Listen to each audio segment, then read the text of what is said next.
Gabon is marking 1 year after a disputed election sparked a political crisis and violent protest. Two political opponents are still in prison, and a newspaper is serving a 2-month ban. Incumbent President Ali Bongo, the son of late ruler Omar Bongo, was declared the winner of the August 27 election by a margin of fewer than 6,000 votes, thereby gaining a second term in office. 3 people were killed in the clashes that ensued in the capital, Libreville, while security forces arrested more than 1,000 people following the disputed presidential elections. Protests began after the announcement that President Ali Bongo had been narrowly re-elected.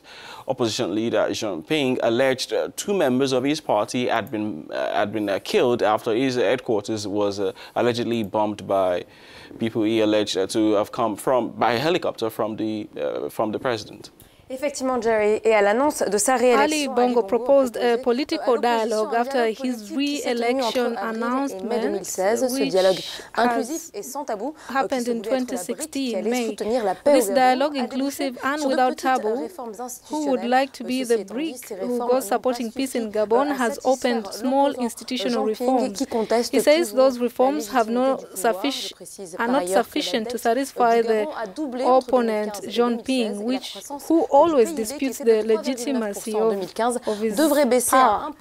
Debt has grown in the country, 3.9% in 2015, down by 1% in 2017, according to the estimated International Monetary Fund. And now with us from Libreville is Gabonese political analyst Andre Adjo. Many thanks for being with us this morning. What would you say is your assessment of President Ali Bongo's 1 year in office, especially after the protests that greeted his re-election last year?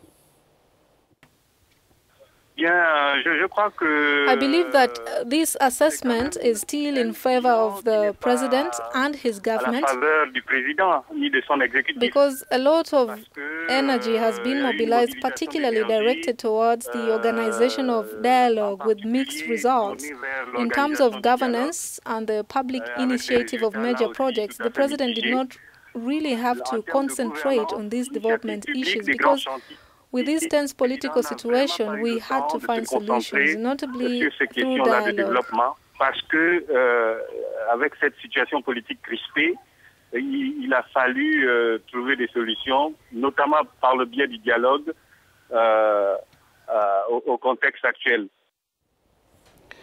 How do you analyze the presence of some opposition figures from the last government, now in this present government administration, President Ali Bongo's second term in office, because he just reshuffled the cabinet? I think it was a nod, and perhaps to thank this category of leaders who had earlier disassociated themselves from Jean Ping and had very much accepted to hold a dialogue, legitimizing power, which at the time was disputed.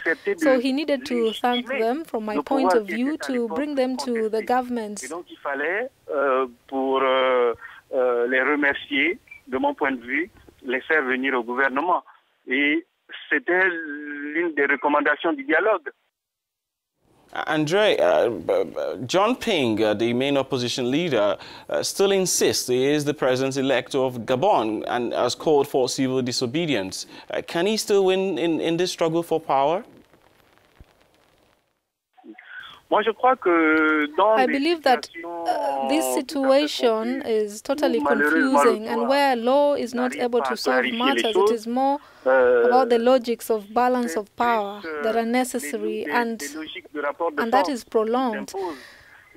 However, in our country, situations such as these, counting the voices of the populations, lead to serious problems. I believe that the rulers whose vocation or duty is to regulate society no longer succeed in doing so. Unfortunately, societies like my own, Gabon to be precise, are not Et il ne s'agit pas simplement du Gabon. A part of the logic and and experiencing tension. Therefore, the balance of forces may not work. From my point of view, the question is on whether Jean-Ping is in a position of strength to be able to make calls to win the case. I doubt a little about the effectiveness of this strategy, because it seems to me the majority of Gabonese have returned to the daily routine, and that there's hope and things are quiet. But it remains that in the hearts of the citizens, there is nevertheless a small number who are still aggrieved because of politics. Mais il reste que dans les cœurs des citoyens, il y a quand même ras-le-bol qui s'exprime, parce que justement, la politique n'arrive pas à apaiser nos sociétés. Merci à vous, Monsieur André. Thank you, André, political analyst based in Libreville. Depuis Libreville, au Gabon.